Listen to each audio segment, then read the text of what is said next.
Oke, kembali bertemu lagi dengan saya Yusantos. Kita akan kali ini membahas buku tentang ini, Raising Your Children with Hypnosis.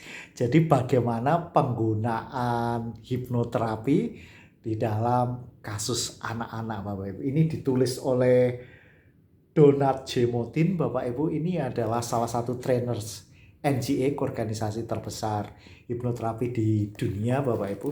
Nah, Donald J. Motin ini memang dikenal sebagai pediatrik hipnoterapi juga yang banyak menulis buku. Nah, ini adalah buku yang bagus sebagai salah satu pegangan saya untuk melakukan apa itu pediatrik hipnoterapi maupun di materi-materi saya dalam pembelajaran pediatrik hipnoterapi. Meskipun masih ada satu lagi babonnya pediatrik yang nanti kita akan berikutnya akan kita bahas. Namun ini cukup, buku ini lumayan tidak terlalu tebal dan namun enak sekali, renyah bukunya semacam ini. Jadi inilah yang ditulis oleh Donald J. Motin, Bapak Ibu. Kita akan bahas apa sih yang ada dalam buku ini gitu ya. Kita mulai dari daftar isinya. Jadi buku ini diterbit tahun 2005 oleh Motin and Johnson, published by ASG Hypnoclassic. Nah, seperti itu. Di mana ini? Brigeton. Mana ini? Brigeton gitu ya. Ini Raising Your Children with Hypnosis by Donald J. Motin. Ya. Jadi buku ini terdiri dari tidak dibagi bagian-bagian, langsung misalnya introduction dan ada chapter 1 sampai berapa ini? Chapter 6. Jadi 6 bab saja Bapak Ibu. 6 bab.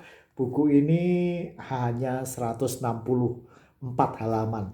Termasuk buku yang tipis Bapak Ibu di golongan buku-buku hipnosis seperti ini. Memang ini ditujukan bagi terapis-terapis yang awal dalam karirnya.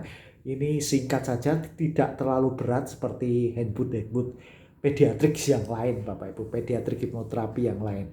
Ini dimulai dari chapter 1, bagaimana pengenalan hipnosis, critical factor, lalu cara kerja, sejarahnya. Ini seperti pelajaran-pelajaran basic di awalnya. Jadi chapter 1 ini mengenalkan bagaimana basic hipnosis seperti itu. Kemudian Bapak Ibu di bagian kedua adalah bagaimana menghandle anak-anak dalam setting hipnoterapi semacam itu. Jadi dia mulai jelaskan bagaimana cara kerja pikiran sadar, bawah sadar, dan terutama basic behavior, jadi perilaku dasar pada anak-anak dan cara bekerjanya, bagaimana menghadapi anak-anak. Dia tekankan di bagian kedua ini adalah bagaimana menangani kasus ADD, Attention Deficit Disorder, dan ADHD, Attention Deficit Hyperactive Disorder, Bapak Ibu. Ini terkenal sekali dan dia juga mengetengahkan, karena buku ini ditujukan pada hipnoterapi pemula, mengetengahkan apa sih yang sering dihadapi. Jadi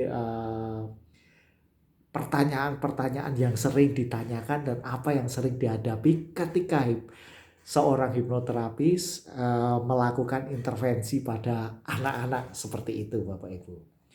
Nah, kemudian bagaimana mulai hipnoterapi pada anak-anak. Ini dia sebutkan berbagai teknik Bapak Ibu, direct maupun indirect suggestion, bagaimana membuat anchor yang positif, gimana melakukan afirmasi dan visualisasi, bagaimana timing yang tepat bagi anak-anak, bagaimana melakukan hipnoterapi saat tidur seperti itu. Nah, kemudian dilanjutkan bagian 4, chapter 4, bab 4. Nah, ini mulai bagaimana melakukan apa itu namanya preliminary. Jadi bagaimana awalnya mulai body scan, mulai tanya-tanya, mulai apa itu anamnesa kepada kliennya, lalu heteroanamnesa kepada orang-orang yang tahu seperti itu.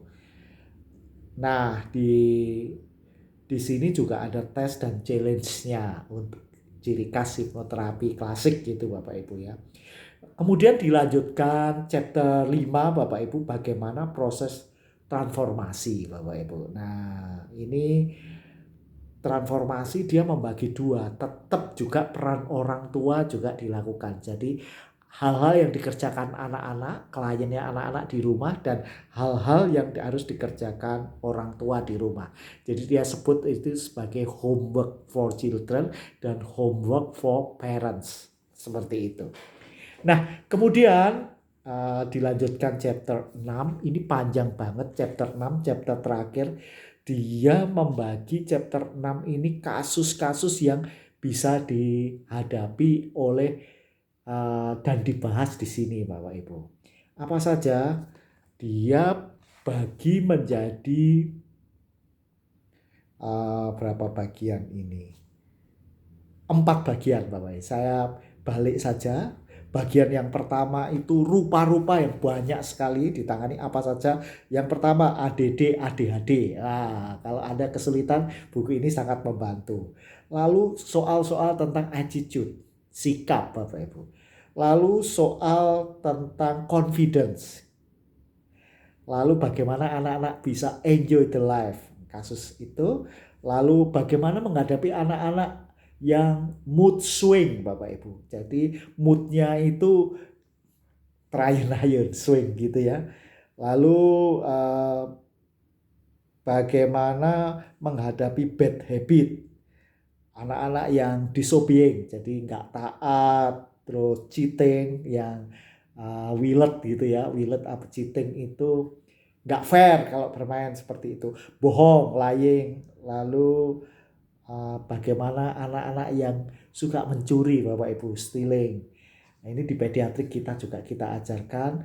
Lalu bagaimana melakukan pain control untuk anak-anak. Lalu menghadapi anak-anak yang stres. Nah, ini lumayan Bapak Ibu. Anak-anak bisa stres namun dia tidak pinter mengungkapkan stresnya. Termasuk ini bagaimana menghandle anak-anak yang dibully seperti itu. Lalu kasus-kasus yang berkaitan dengan sekolah Bapak Ibu. Sekolah bagaimana meningkatkan memori atau kesulitan memori anak-anak. Lalu bagaimana yang membaca kasus-kasus akademik. Tidak bergairah sekolah dan sebagainya. Ini ada. Nah, kemudian bagian yang terakhir Bapak Ibu. Ini juga ada anak-anak yang harga dirinya lemah, konsep dirinya kurang. Ada namanya ugly duckling syndrome. Jadi sindroma bebek buruk. Semacam itu. Ini seperti ini saya pernah menghadapi dan membantu seorang klien yang punya ini adalah orang yang cantik sekali tapi merasa dirinya jelek banget ya, seperti itu, minder kemana-mana.